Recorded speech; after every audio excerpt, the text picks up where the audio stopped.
The most common predators we see are the sheep's head, blue crab, and mangrove snapper. I'm going to give you a little bit of background on oysters, talk about how the relationship from the freshwater coming from S79 affects our sites downstream in Estuary, talk about an annual growth study that we've been doing for a number of years, and then talk about the current study that was just done last year. So to start, why use oysters as indicators? Well, oysters do a tremendous ecological service, and they filter between 4 and 40 liters of water per oyster per hour. Given that typically in the lower Caloosahatchee, you can have upwards of 1,000 live oysters per square meter, and some of the reefs are very expansive. They do filter a tremendous amount of water. They're also benthic and sessile, so once they settle out of the water column as a larval oyster, they can't get up and move if water quality conditions around them are poor. So in this way, they make excellent cause and effect relationships.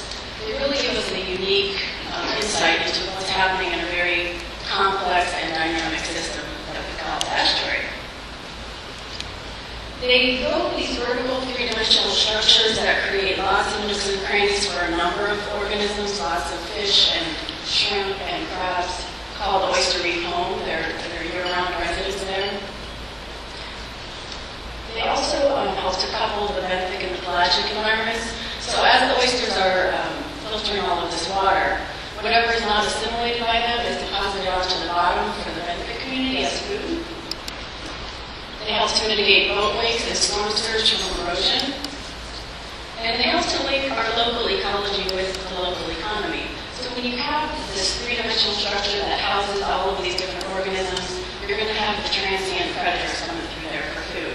A lot of these transient species are important to recreational anglers in the area. So we have snook and redfish and snapper that commonly feed on oysters. And it makes the oyster reef, in general, very productive fishing grounds. This is a map of our sampling locations, and I'm going to be talking a lot about how sites are upstream or downstream from one another. Sites that are located farther up the river are going to be more influenced by freshwater than those that are located closer to the Gulf of Mexico, and those are going to be more heavily influenced by marine waters. There's different experiments that I'm going to be talking about today come from some subset of these locations. So this is showing a linear regression, showing the relationship of the 30-day water moving average coming from S79 to our sites downstream.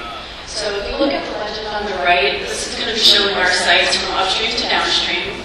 On the x-axis, we have flow in cubic feet per second, and then salinity on the y. The horizontal green box is showing the optimal condition salinities for oysters, somewhere between 15 and 30 is optimal for all the life stages of oysters and their survival and physiology, growth, and reproduction. Now, if we take a look at the vertical green box first, this is indicating flows between 500 and 3,500 cubic feet per second. This is going to give a really optimal conditions of salinity for our downstream sites. If we look at the yellow box and we move to a little bit higher flow from S79, this is a cautionary or potential for harm salinity regime here. And then the red box to the right of that, greater than 5,000 cubic feet per second, for an extended period of time is going to be severe mortality for oysters. What I want to point out here also, the little red box to the top left, when salinities are too high, that's detrimental for oysters as well. Increased salinity is increased predation rates and increased prevalence of disease, intensity for cancers. So first, let me just introduce an annual study that we've been doing since 2002. In this study, we would go out monthly, so every 30 days we would go and visit the bags, and we have open bags and closed bags. All of the bag treatments at each individual site are subjected to the same water quality conditions. The open bags allow for predators to come and go, and allow for us to take a look at how significant predation is on oysters, juvenile oysters. So the study is kind of evolving. We would get more and more replicants at each site. We would try to get more juveniles per bag, etc. And then in 2008, we introduced the open bags to try to take predation into account. estuary, the open bags do encounter higher mortality rates than those in closed bags. Just a couple of photos to show you what I'm talking about. Here's the closed bag. We would take them out, the oysters out, clean up the bags, take measurements and check survival of all the oysters. Here's a look at the two different treatments, open and closed bags, side by side there. The oysters would get measured, counted, and then the bags get retrieved back into the field. Okay, so the current study at hand. What we wanted to do is take more of a close look at what's happening, because in the monthly annual study that I just talked to you about, a lot can happen in the estuary in 30 days. So we wanted to really kind of be around when these changes were taking place, when the mortalities were occurring, what the water salinity was at the time, and so on. So we wanted to do a more field-intensive study. We did this last year. We did it for 3 months in the dry season and 3 months in the wet season. We wanted to capture a wide salinity gradient, which you can see here. We've got the sites are on the right and the legend from upstream to downstream, and salinity there on the y-axis. So we had a really nice spread of salinity between 10 and 30, which is what we wanted. Let's take a look at any of those gaps that you see are just days that we couldn't actually make it to the site.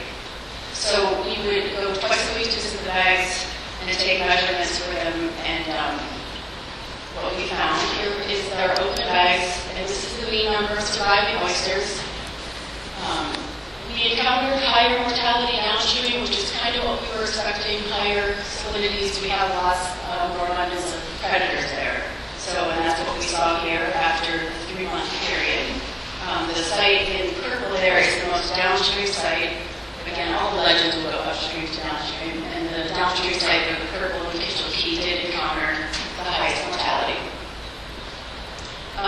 Which is opposed to what you're going to see here in the closed bags. They didn't encounter as much mortality. They were nicely grouped. They survived very well. So overall, when you're looking at the two different types of treatments for the dry season, the open bags did encounter higher mortality than those in the closed bags. The growth for the dry season, also I want to point out to you, was highest at the most upstream site. Oysters really do like that 12 to 15 parts per thousand, and that's what's shown here. They have the highest growth rate in the lower salinity waters. Okay, so last year's wet season threw us a little bit of a curveball. So we didn't really get to what we wanted to with that, but it did yield some interesting results nonetheless, which is typical in science. Here's our salinities for the wet season. We couldn't get that nice salinity spread that we wanted, that we had in the dry season. The salinities were severely compressed downstream. We had the wettest April through July period since 1932 here. We had extended maximum water releases from S79 at greater than 10,000 cubic feet per second. And if you remember in that salinity flow relationship graph I showed, anything extended above 5,000 cubic feet per second is severe mortality for oysters. And that is what we saw. We have some sites upstream of the Shell Point area there in the river, and anything intertidal and shallow subtidal oysters encountered 100% mortality during this last summer. Which isn't unprecedented. We did see this in 2005 as well.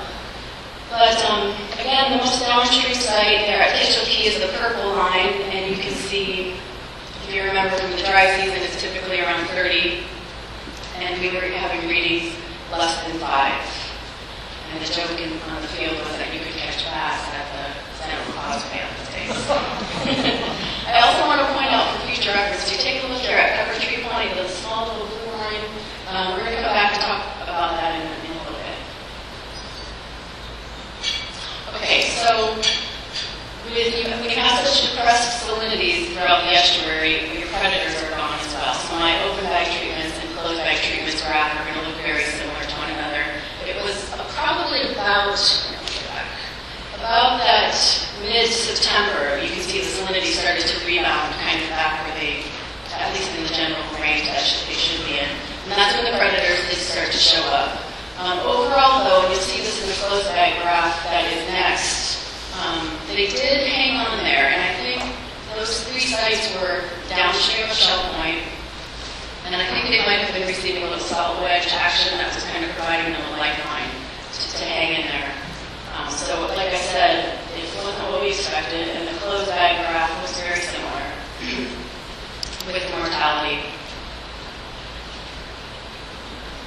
Okay, but overall, when the predators did come back into the system, overall, there again, the open bags encountered higher mortality than the closed bags, as you can see here.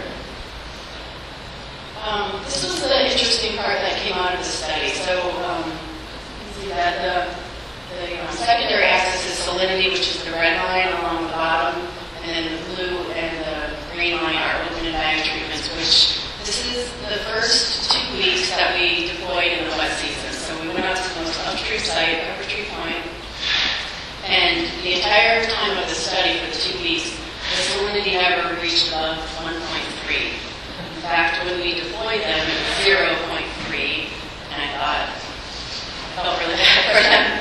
So, without the predators being involved, the 2 lines that are showing open and closed are nearly identical. But the point is it took 2 weeks for them to reach total mortality. So we went back, 3 or 4 days later, and they were still hanging in there miraculously. They were fine. They can close their valves and completely avoid environmental stressors for a short period of time.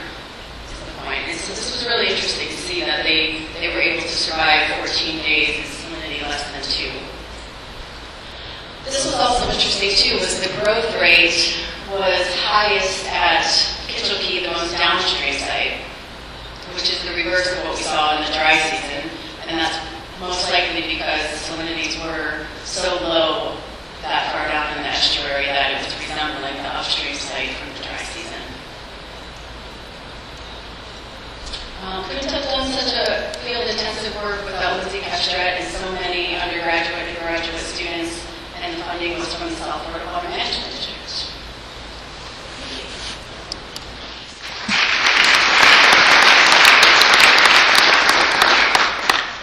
Thank you. Any questions?